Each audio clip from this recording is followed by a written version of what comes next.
సంక్రాంతి అంటేనే తెలుగు రాష్ట్రాల్లో పెద్ద పండుగ. ఈ పర్వదినం కోసం ప్రతి ఒక్కరూ ఎక్కడున్నా సొంతూళ్లకు రావాల్సిందే. ఇదే క్రమంలో సొంత ఊళ్లకు వెళ్లేందుకు 3 నెలల ముందుగానే టికెట్లు బుక్ చేసుకుంటారు. ఈ నేపథ్యంలో ప్రయాణికుల రద్దీని దృష్టిలో ఉంచుకుని ఆర్టీసీ అధికారులు అదనపు సర్వీసులు నడిపేందుకు ప్రణాళికలు సిద్ధం చేశారు. పండక్కి నెల్లూరు జిల్లాకు వస్తున్న వారి కోసం బెంగళూరు నుంచి 10, హైదరాబాద్ నుంచి 18 సర్వీసులను నడపనున్నారు. ఒకవేళ ప్రయాణికుల రద్దీ పెరిగితే తదనుగుణంగా మరిన్ని సర్వీసులను నడిపేందుకు సిద్ధంగా ఉన్నామని అధికారులు చెప్తున్నారు. సంక్రాంతి సందర్భంగా ఈసారి మన ప్రభుత్వ కానీ మా సంస్థ అధికారుల ఆదేశం ప్రకారం మనకి హైదరాబాద్ నుంచి 10 బస్సులు ప్లాన్ చేసాము.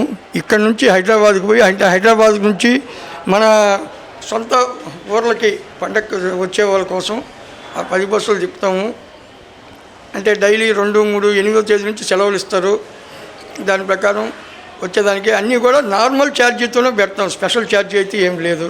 మన షెడ్యూల్స్ ఏమి కూడా క్యాన్సిల్ చేయకుండా ఇక్కడ నుంచి విజయవాడ, తర్వాత వచ్చి కడప, పామూరు, సోమశిల, అంటే నెల్లూరు 1 డిపో సెక్టర్లో మాకు ఎక్కువ ఆదాయం వచ్చేది సోమశిల, పామూరు సెక్టర్, కడప.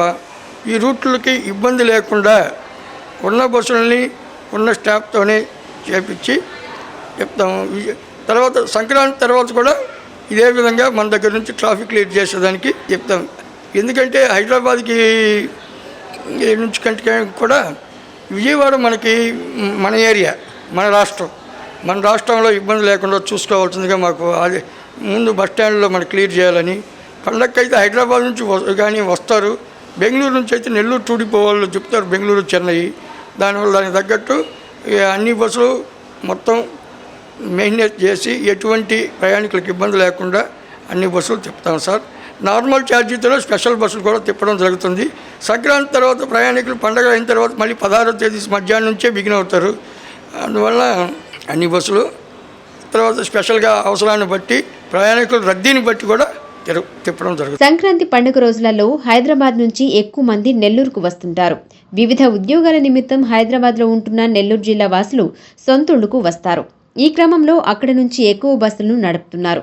ఇందుకోసం ఈ నెల 8వ తేదీన నెల్లూరు 1వ డిపో నుంచి 2 సర్వీసులు, ఉదయగిరి డిపో నుంచి 1, 9వ తేదీన ఆత్మకూరు డిపో నుంచి 1, నెల్లూరు 1వ డిపో నుంచి 2, ఉదయగిరి నుంచి 1, 10వ తేదీన ఆత్మకూరు నుంచి 1, నెల్లూరు 1వ డిపో నుంచి 2, ఉదయగిరి నుంచి 1, 11వ తేదీన నెల్లూరు 1వ డిపో నుంచి 2, ఉదయగిరి నుంచి 1, 12వ తేదీన నెల్లూరు 1వ డిపో నుంచి 2, ఉదయగిరి నుంచి 1, అలాగే 13వ తేదీన నెల్లూరు 1వ డిపో నుంచి 1 బస్ను ఏర్పాటు చేశారు.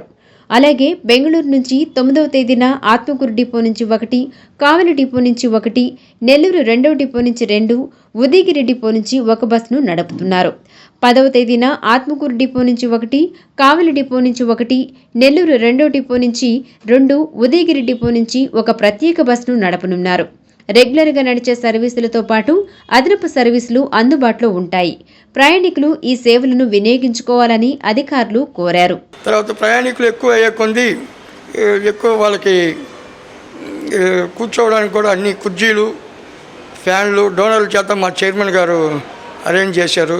తర్వాత వచ్చి ఎక్కువ డస్ట్ పడకుండా 24 గంటలు చిమ్మిచ్చే ఏర్పాటు. ఉదయం 6 నుంచి 2 దాకా 12 మంది, రాత్రి 12 నుంచి 2 గంటల దాకా 2 నుంచి 10 దాకా 12 మంది ఉంటారు.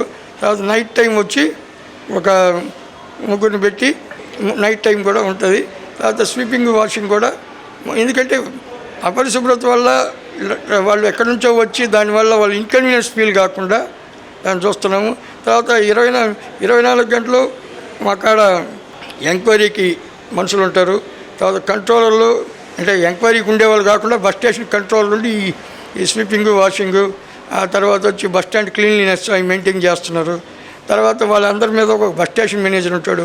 పండగ టైంలో మేము కూడా అవసరాన్ని బట్టి సాయంత్రం నైట్ వరకు ఉండి క్లియర్ చేస్తాము. సంక్రాంతి పోయిన తర్వాత నైట్ 12, 1 గంట దాకా కూడా ఉండి అన్నీ క్లియర్ చేసుకుంటాం సార్.